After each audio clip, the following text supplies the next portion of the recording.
Hello, my darlings. So it happened. I have succumbed to the dreaded summer cold, and this thing is not shifting. But instead of resting like a normal person, I've decided to try a bunch of grandma-inspired remedies that were still in use right up until the 1940s. We're talking onions, garlic milk, and perhaps even snail juice. So let's see if these grandma-approved cures are really the tonic that I need, or if she was just full of it, like I am.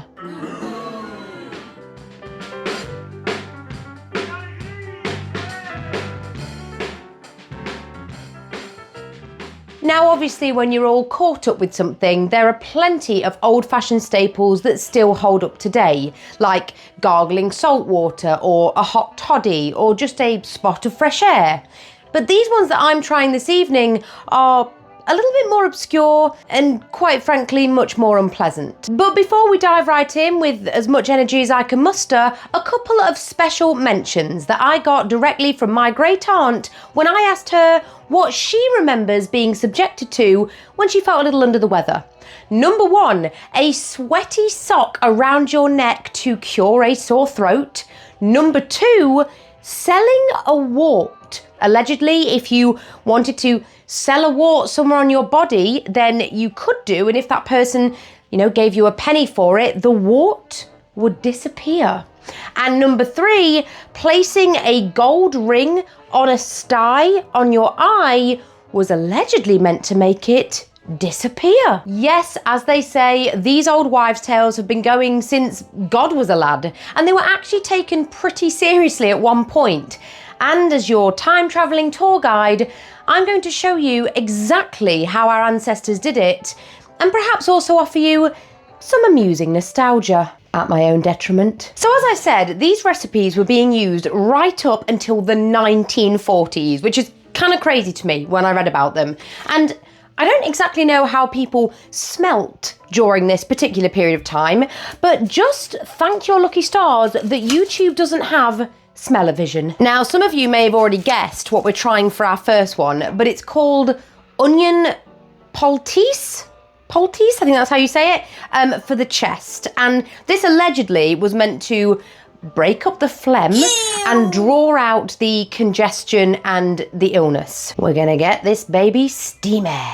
So we're just gonna very roughly chop this onion and basically stew it, apologies. Sorry, Nan, if you're watching.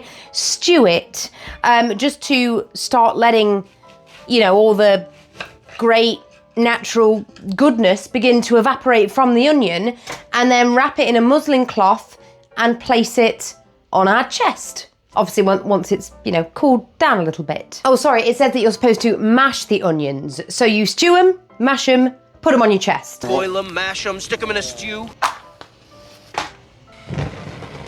Just need a splash of water. That is very much a splash.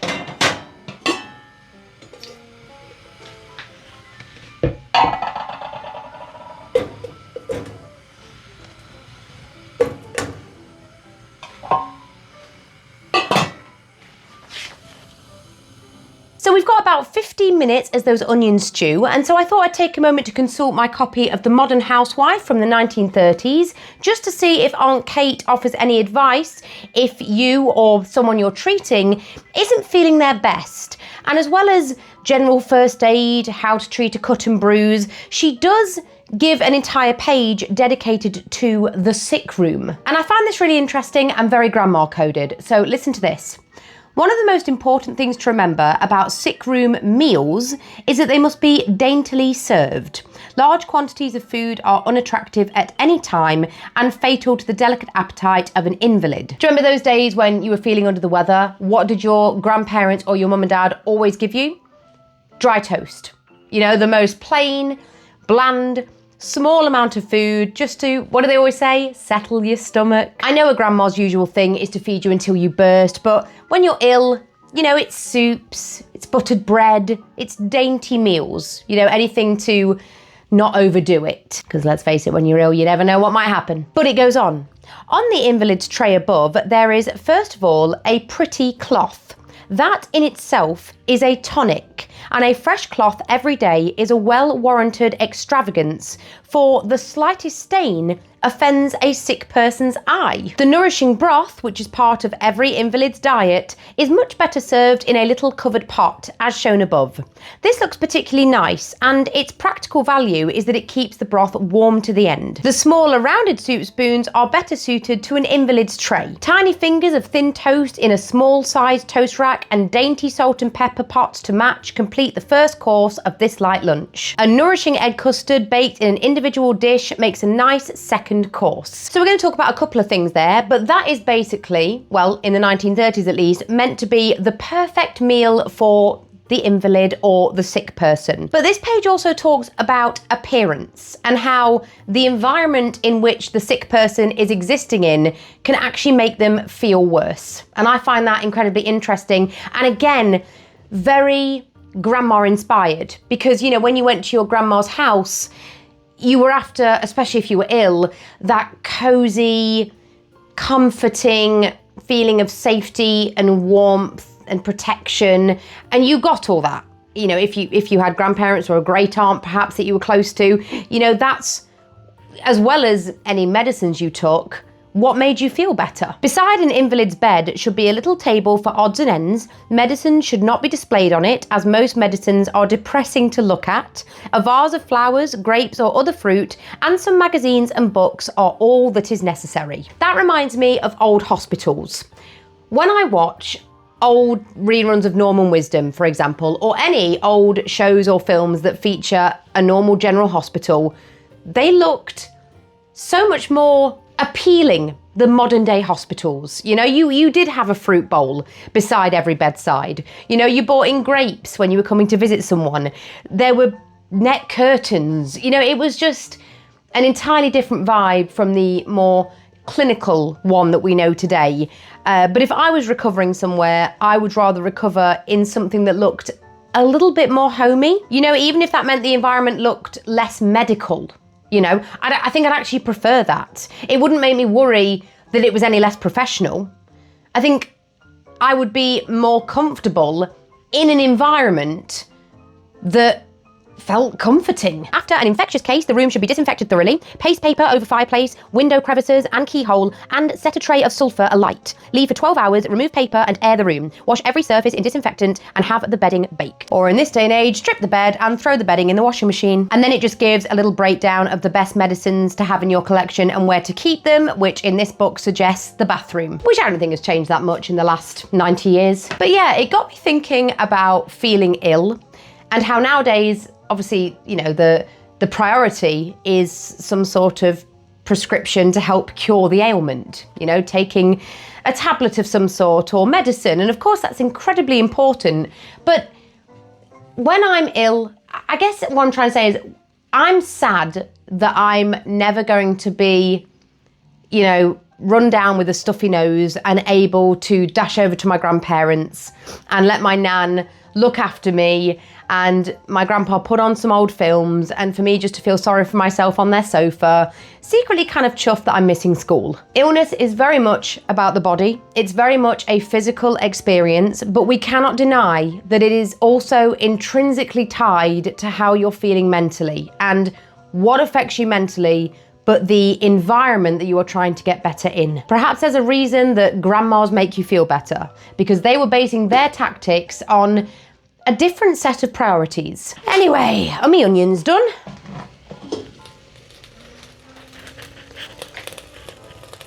Whew. Oh yeah, that'll clear you up. I don't think it matters so much if they're not perfectly mashed. I think it's more about just like letting the juices escape. Don't miss any of that oniony goodness. Aunt Kate would not be happy with me because this muslin cloth is incredibly stained.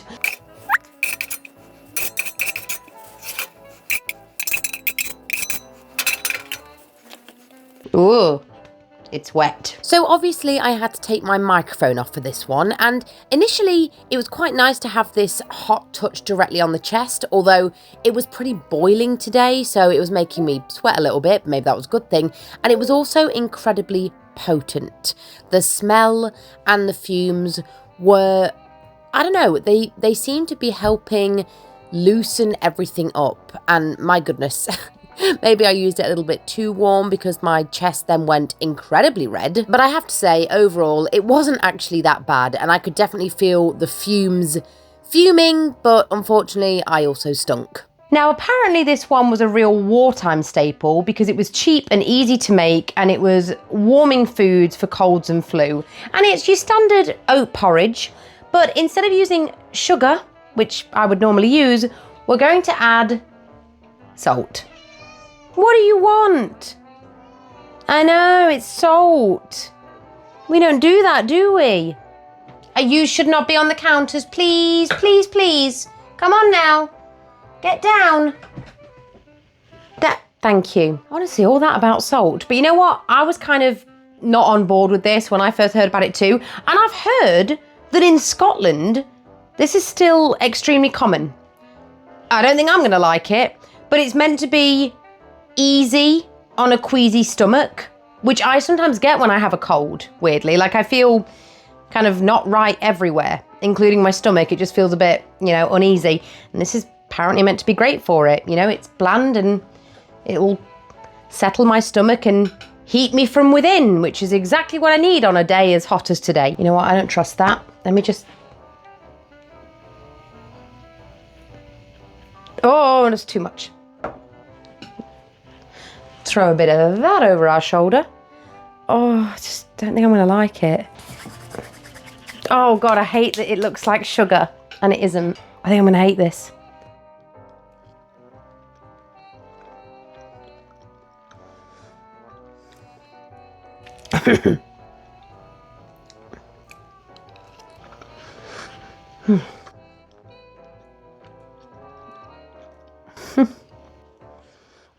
I'll be honest, it's actually not as bad as I thought, although my face might tell a different story. It would definitely settle you, but still fill you up.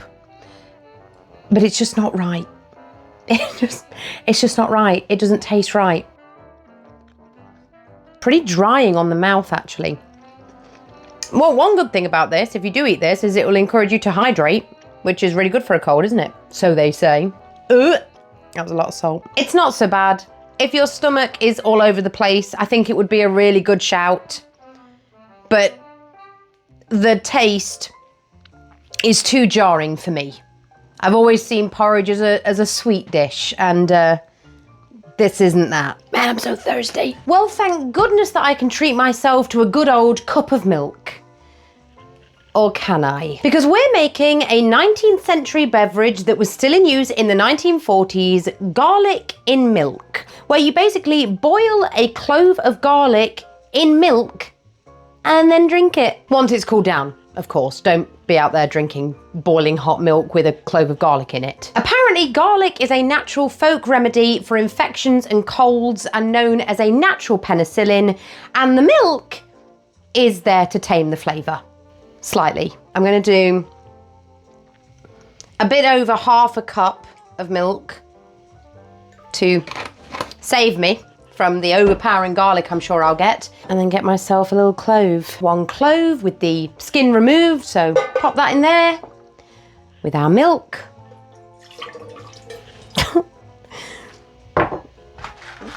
And boil. Oh no. Why am I like this? Lovely. Garlic milk spilled all over the kitchen counters. Oh, it's everywhere, it's everywhere. The whole kitchen's gonna smell like garlic. You know when food bloggers are like, oh my gosh, I'm so scared, when they're about to eat like the nicest dish that we've ever seen in our lives? Why don't they try something like this? Okay, then they might actually be scared, as I am. I left the clove in there. I don't know if I was supposed to. This is like my worst nightmare, because I'm getting the milk skin that you get on the top, and it's infused with garlic. Oh, I'm actually worried I'm gonna... No, come on, don't be dramatic.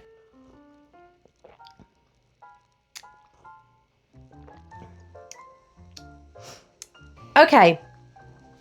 It tastes like medicine.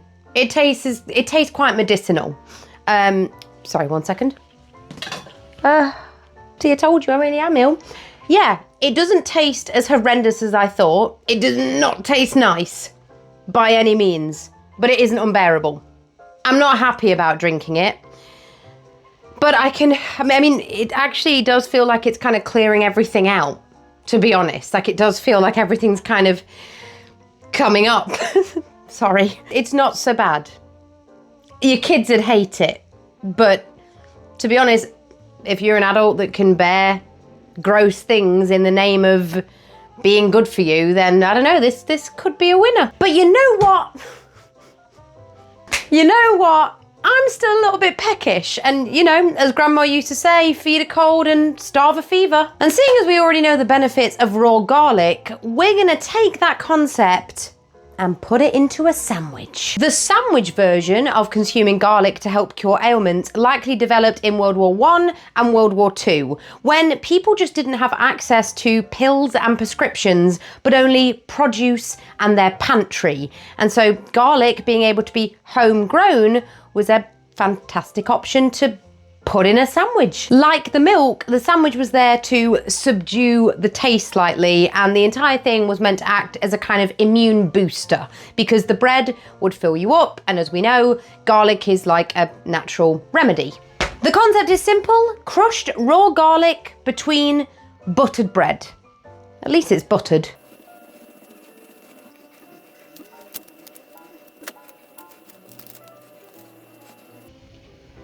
Now, I only use 1 clove because I already reek of garlic, and I'd like to still have Jack in my life by the end of this experiment. So I've never actually had raw garlic. I'm not incredibly looking forward to it, but we're just going to take a nice big bite in the middle where all the garlic is, and I'll tell you my verdict.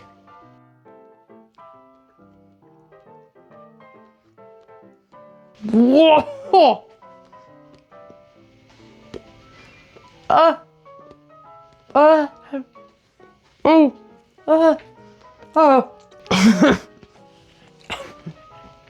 I'm so sorry.